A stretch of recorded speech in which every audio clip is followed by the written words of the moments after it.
Welcome to the Card Text, an unofficial mini-podcast about Marvel Champions at the LCG.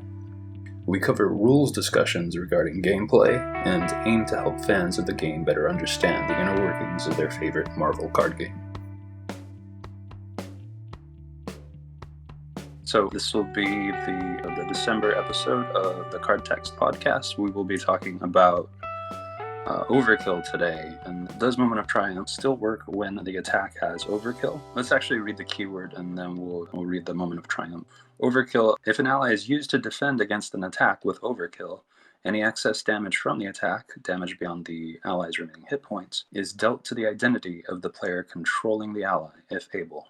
In regard to minions, if an attack with Overkill defeats a minion, excess damage from the attack, damage beyond the minion's remaining hit points, is dealt to the villain. And the text for Moment of Triumph is, it's an event. Hero response: after you attack and defeat an enemy, heal 1 damage from your hero for each point of excess damage dealt to that enemy by that attack.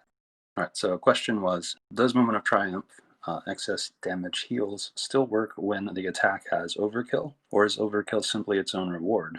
And the response was, Moment of Triumph does work with Overkill. Coming from Boggs, it is intended to work and was always tested that way. Though I definitely see why there's confusion, I think in the next rules update, we need to rethink how Overkill is worded. Even without effects like Moment of Triumph, Overkill currently states that it only operates when an ally defends against an attack, which isn't entirely true.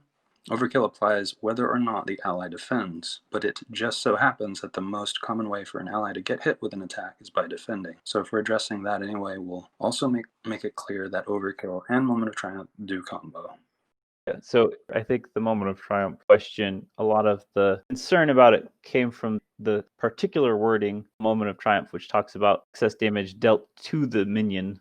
Even when Overkill deals the damage to the villain, it still at least counts as having been dealt to the minion.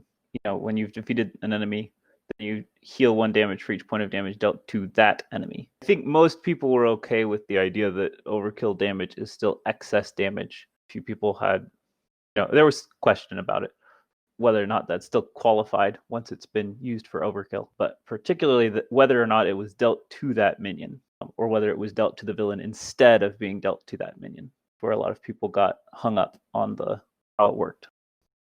That is a little confusing because Overkill does tell you to deal it to the villain, but yeah, the question is, well, I'm dealing it to the villain. Is it still dealt to the minion, or still dealt to whatever you're overkilling? And it seems like the answer is yes and no. Is that right? Yeah, it's not 100% clear. My personal feeling is that you essentially apply the damage to the minion, then you check for overkill, and you work out what the excess amount is, and if that's greater than 0, you apply that damage to the villain.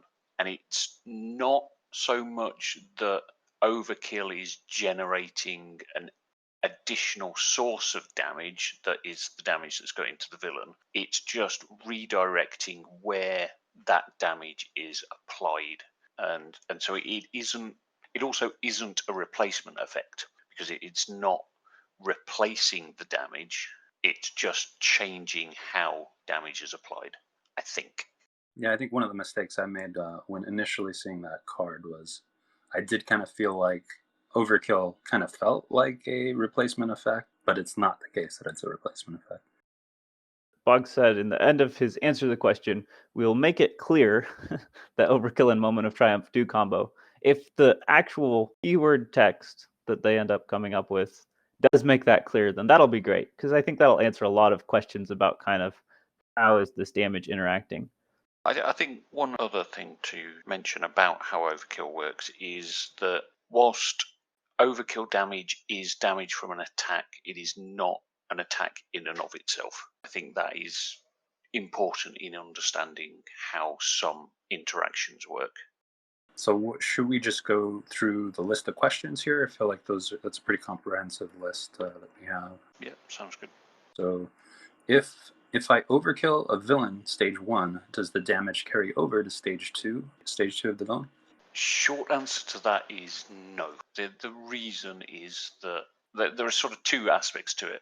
Overkill really only deals with damage that is being dealt to either an ally or a minion, and what happens to the excess from that, and doesn't really speak about damage being dealt to a villain. But also, even if it did, the different stages of a villain are essentially the same character, even though when you defeat stage one, you are defeating that villain.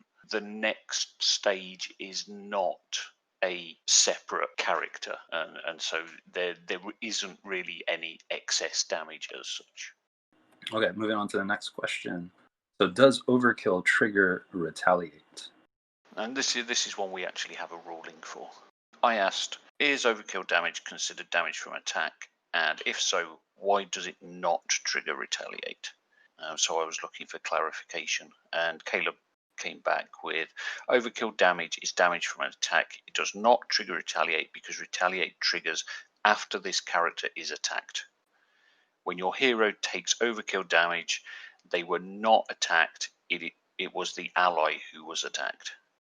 So yes, if a villain with overkill is attacking you, when the attack is initiated, you as the player are the target of the attack. Once you either choose to defend or not defend, then a character becomes the target of the attack. And if you're defending with the ally, that ally is now the character that is being attacked. And so the overkill damage from the attack is applied to your hero, but it's not the case that your hero is then being attacked. So if your hero has retaliate, that doesn't trigger. But if you happen to be Spider-Man, you could still play backflip and get rid of all that damage, right? Because it's damage, quote, from an attack, unquote. Yes.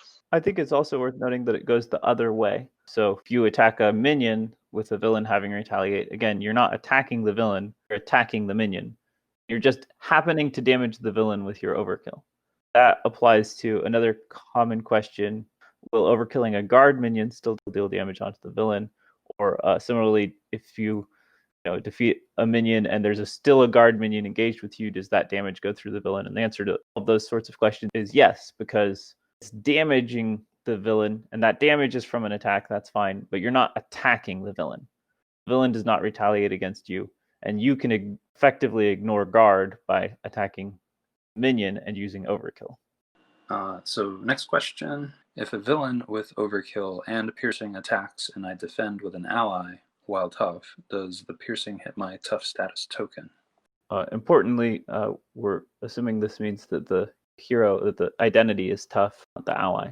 And piercing says, an attack with the piercing keyword discards any tough status cards from the target of the attack for dealing damage. And so, as was mentioned, some of the other rulings, the target of the attack for overkill is the ally in this case. The ally is the target of the attack. We're taking damage from the attack, but you are not the target of the attack, your identity. So the status is discarded from your identity in this case, but it'll absorb all the overkill damage first. All right, next one is, how will overkill interact with Rocket Raccoon's ability? Yeah, so Rocket Raccoon's ability is Murdered You. It's a response. After you deal excess damage to an enemy, draw one card. So if Rocket were to get overkill somehow and you attacked a minion that had less HP than the amount of damage you were dealing with Rocket, the question is, do you still get the card? I think yes, because excess damage is still considered to have been dealt to the minion or ally, depending on which way around it's happening. And again, it comes down to the wording of after you deal excess damage to an enemy, does that damage have to be dealt to the enemy, or does overkill redirecting it to the villain then mean that this doesn't trigger? And I think you do get the card either way. Based on the ruling of Moment of Triumph, I think we can safely say you get to draw a card. On to the next question. All right, so how does overkill work with the tough status card? What's the interaction? So, if the character that you're attacking or is being attacked by the villain is tough, then it doesn't matter whether the attacking character has overkill because the tough just soaks up all of the damage. Next question. If I kill a villain stage with overkill damage, can I trigger a response like Jarnbjorn to deal damage to the new villain stage? Yeah. And so the question is asking, can the damage that Jarnbjorn is generating then be applied to the new villain stage? So yeah, your hero has overkill. You attack with that character, attacking a minion. Again, you're doing more damage than the minion has HP left. So some damage spills over to the villain. If the current villain's stage's remaining HP is less than the amount of damage that's spilling over, you will defeat that villain. It'll move on to the next villain stage. You can, of course, trigger Jarnbjorn or similar effects, and yeah, because it's a response, it occurs after the attack. So after you've sorted out what's going on with the damage, after you've defeated the villain and moved on to the next stage. So yeah, that damage can go to any enemy in the case of Jarnbjorn, and so yes, you can apply it to the new stage. That's not a problem. To me, this is a good example of the fact that timings can get complicated very fast. There's a lot of room for a bunch of stuff to happen in between all of these effects, and it's ballooned very quickly. So the following question. A player is in alter ego form with 1 hit point left. They defend a Rhino overkill attack for another player using an ally with 1 hit point left. Does the alter ego take the damage from the overkill? Yes, this is one of the things that was changed at some point in the rules, where they've changed overkill to apply to identities rather than heroes, which means that in particular it can damage an alter ego. I'm not sure what the relevance was of each being 1 hit point left. I think the next question is like a carryover from that one. That's where it'll matter. The next question. If a player defends for another player and dies to overkill, does the remaining overkill damage go to the original target of the attack? I'm pretty sure that's a no because, well, or is it? It should be for the same reason that it's a no for the villain stages. Basically just assuming that the definition of overkill is in fact that it applies to allies and minions, and defeating a hero isn't going to do anything, right? So you don't overkill when you defeat a hero. That's not going to go to another. Yeah, that makes sense. Yes. For now, as Theo said, if it really applies only to minions and allies, then it shouldn't. Okay, so now the big one. How does Overkill interact with Wasp's giant form ability, Scott? Okay, so I mean, she has essentially two abilities depending on whether she's thwarting or attacking. Obviously, the attack one is the one that's relevant here, and it says damage you deal using your basic attack power, ATK in brackets, can be divided among enemies as you choose. So, I mean, I think there's some interesting questions about this regarding what happens with guard minions and how does all this division work. Yeah, it throws up all sorts of questions. I would assume that it would just work. I don't see anything about dividing up the damage that would make overkill stop functioning.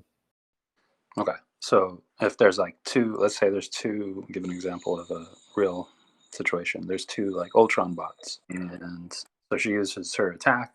What's her attack? Is it 2 or 3? It's 3, right? There was a card which was spoiled from Lexi's Most Wanted that adds like 3 to the attack and gives it overkill. So if she used that, she would have 5 attack and overkill. Okay, so 5 attack and overkill and 2 Ultron bots. So she could hit one or both, splitting, is it 5 attack? Splitting 5 damage. Then, assuming these are still 1 hit point drones, then she should deal 3 damage to Ultron if she sets it up. Defeat both drones and 3 damage to Ultron. So it'd be like 1 damage to one drone and then 4 damage to another drone, which would place 3 on Ultron. She could do this even if engaged with a guard minion that she didn't want to damage. Because otherwise, she could just divide it up. She doesn't need overkill for that. In order for overkill to even be relevant, somehow she can't damage Ultron just with her regular ability. So 2 regular drones plus the advanced drone that has guard. You can kill the 2 regular drones, deal 3 damage to Ultron, and leave the other drone alone. So it's pretty straightforward, would you say? It's not too tricky. Yeah, to me that feels straightforward. I don't quite know why it would be. What about splitting your damage would make overkill stop working? I don't think that's true. So. All right. Yeah, I think we're done. So thanks everybody for listening to our December episode on Overkill. Thanks for listening and thanks for coming, guys. Scott and Theorel, thank you. Yeah, cheers. Good night. Talk to you guys later.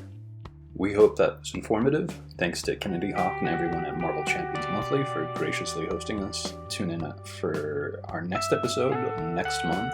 And remember, when you would rather not read the rules reference, listen to the card text instead.